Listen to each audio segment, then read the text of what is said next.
اس خطے پر 350 سال مستقل بلا شرکت غیر حکومت کی 1525 سے لے کے 1857 تک مستقل مغل حکومت بر صغیر پاک و ہند پر قائم رہی. بنگال سے لے کے اور کابل تک سارا علاقہ جو ہے یہ سلطنت مغلیہ میں شامل تھا. تو تاریخ کے جس پہلو پر ہم اس ویڈیو سیریز میں بات کریں گے وہ یہ ہے کہ کس طرح چند ہزار لوگوں نے اس سلطنت کو قائم کیا اور اتنی عظیم سلطنت جو 350 سال قائم رہی کس طرح وہ زوال پذیر ہوئی اور آخرکار اس کا دردناک انجام کیا ہوا اور وہ کون سا مرحلہ تھا جب اس سلطنت کی تباہی کا یا اس کی تباہی کی داستان کا آغاز ہوا. یعنی تباہی کا مغلیہ سلطنت کی تباہی کا نقطۂ آغاز کیا تھا. کیونکہ میرے دوستو کئی دفعہ ایسا ہوتا ہے کہ تباہی وہ نہیں ہوتی جو دنیا کو نظر آ رہی ہوتی ہے، بلکہ تباہی کا نقطۂ آغاز تباہی کے مکمل ہونے سے کئی 100 سال پہلے شروع ہو چکا ہوتا ہے. وہ واقعہ پیش آ چکا ہوتا ہے جو اس مکمل تباہی کا سبب ہوتا ہے، مگر لوگوں کو اس کی سمجھ نہیں آتی. تو آج اس مغلیہ سلطنت کا عروج و زوال اس ویڈیو کا پہلے پارٹ کا پہلا ٹاپک ہے کہ مغل آخر ہیں کون؟ مغل کون ہے آخر؟ تو سب سے پہلے تو یہ سمجھ لیں کہ پاکستان میں زیادہ تر رہنے والے جو اپنے آپ کو لوگ مغل کلیم کرتے ہیں، جو کہتے ہیں کہ ہم مغل ہیں، وہ اپنے آپ کو پٹھان تصور کرتے ہیں. کیا تصور کرتے ہیں؟ پٹھان. وہ سمجھتے ہیں کہ مغل جو ہیں وہ پٹھان ہیں، مگر یہ بات بالکل کلیئر کریں کہ مغل پٹھان نہیں ہے. مغل بنیادی طور پر منگول قوم سے تعلق رکھتے ہیں. مغل بنیادی طور پہ منگول قوم سے تعلق رکھتے ہیں اور انڈیا میں ان کا نام بگڑ کر منگول سے مغل پڑ گیا، جو کہ ایک غلط العام ہے، لیکن اب ہے تو مغل ہی کہا جائے گا ان کو. مغل قوم کو بر صغیر میں لانے والے شخص کا نام ہے ظہیر الدین بابر، جو اپنے ساتھ سینٹرل ایشیا سے یا ازبکستان سے 12,000 کا لشکر لے کے آیا تھا. 12,000 میں کچھ افغانی بھی تھے، پٹھان بھی تھے، لیکن زیادہ تر وہ منگول تھے، خاص طور پہ منگول تھے. ان منگولوں نے یہاں پہ آ کے شادیاں کی، سب کچھ کیا، یہاں رچ بس گئے. 350 سال مغل ایرا چلا. تو پٹھان جو بابر کے ساتھ آئے تھے انہوں نے اپنی شناخت نہیں کھوئی، وہ وہی رہے، چاہے وہ یوسف زئی تھے یا بارک زئی تھے یا درانی تھے یا خلجی تھے، جو بھی تھے، انہوں نے اپنی شناخت نہیں چھوڑی.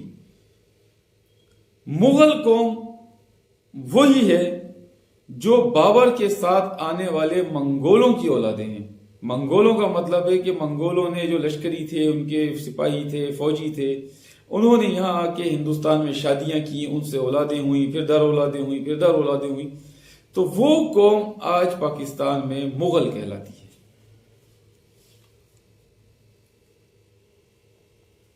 بابر جو تھا وہ بنیادی طور پہ سینٹرل ایشیا سے تعلق رکھتا تھا.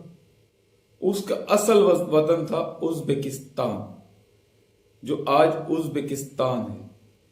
ازبکستان جو ہے وہ ایک بہت اہم خطہ ہے، بہت اہم خطہ ہے.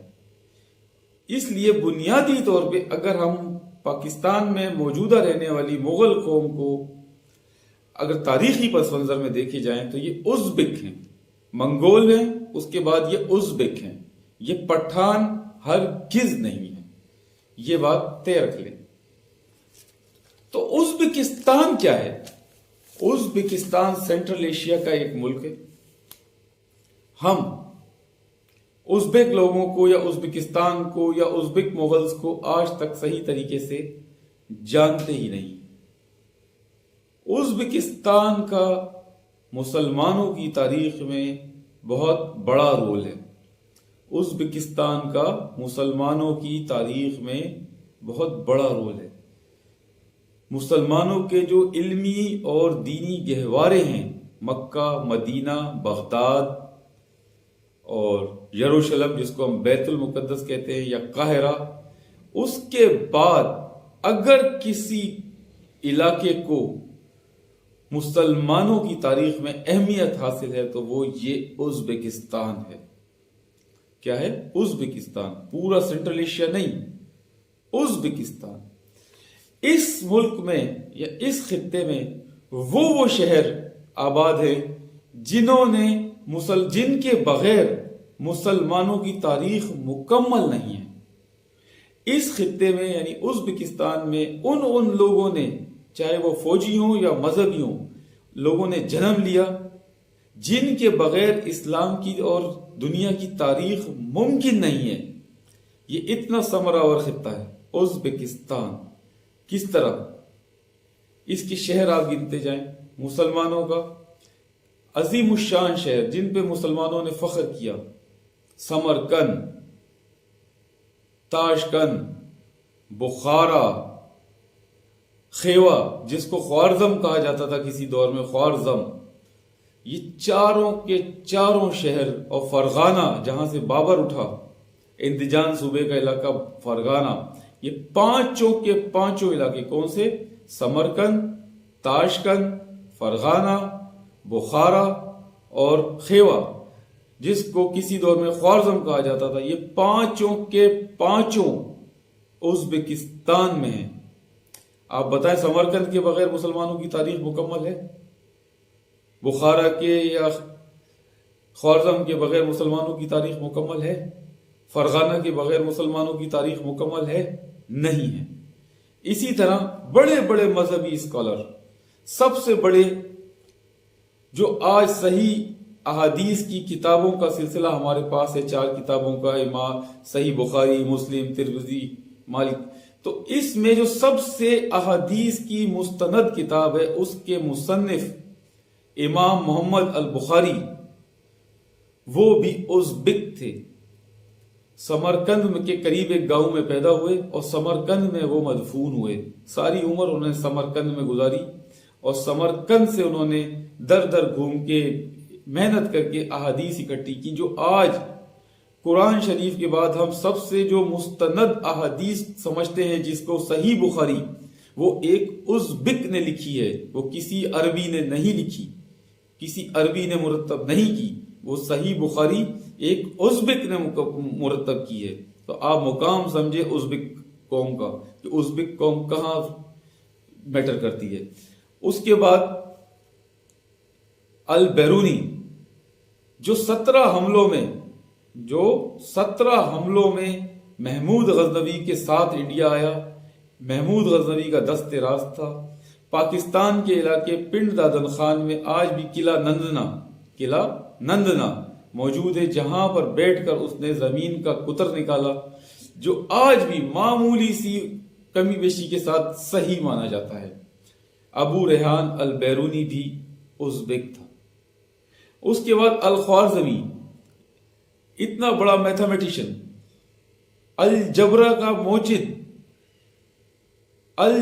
کا موجد الخوارزمی، وہ بھی ازبک تھا۔ اس کے بعد امیر تیمور، جس نے اس وقت کی آدھی سے زیادہ معلوم دنیا فتح کر لی، اس کی مملکت اس وقت کی آدھی سے زیادہ معلوم دنیا پہ قائم تھی، امیر تیمور، وہ بھی ازبک تھا۔ اس کے بعد اس کا بیٹا مرزا شاہ رخ اور ملکہ گوہر شاد، اس کا بیٹا مرزا شاہ رخ اور مرزا شاہ رخ کی ملکہ گوہر شاد، جو کہ اس وقت ہرات اور خراسان اور ایران کا حاکم تھا اپنے باپ کے بعد، اور ان لوگوں نے، اس کی ملکہ گوہر شاد نے امام رضا کا روزہ مشہد میں تعمیر کروایا نئے سرے سے، اور آج بھی مشہد میں امام رضا کے روزے کی جو نیلی دیوار ہے وہ ملکہ گوہر شاد کی یادگار ہے آپ کے پاس۔ اس کے علاوہ ظہیر الدین محمد بابر، جس نے سلطنت مغلیہ کی بنیاد رکھی اور 350 سال سلطنت پاک ہند بر صغیر پاک و ہند پر حکومت کی، اس کی اولادوں نے، وہ بھی ازبک ہے۔ اس کے علاوہ ایک اور پرسنالٹی ازبکستان کی، ایک اور پرسنالٹی جس کا جواب ہی نہیں ہے، جس کا جواب ہی نہیں ہے، وہ ہے جلال الدین خوارزم شاہ۔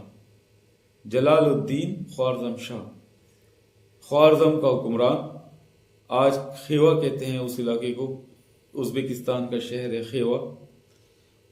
جلال الدین خوارزم شاہ ایک اتنا بڑا بہادر کہ اگر چنگیز خان کو زندگی میں اس کی کسی شخص نے شکست دی پہلی اور آخری دفعہ تو وہ جلال الدین خوارزم شاہ تھا۔ پھر بھی اس نے آخری چٹان وہ ثابت ہوا چنگیز خان اور مسلمانوں کے درمیان، آخری چٹان تھا وہ۔ اس کے بعد چنگیز خان کو کوئی نہیں روک سکا، اس نے مسلمانوں کی اینٹ سے اینٹ بجا دی۔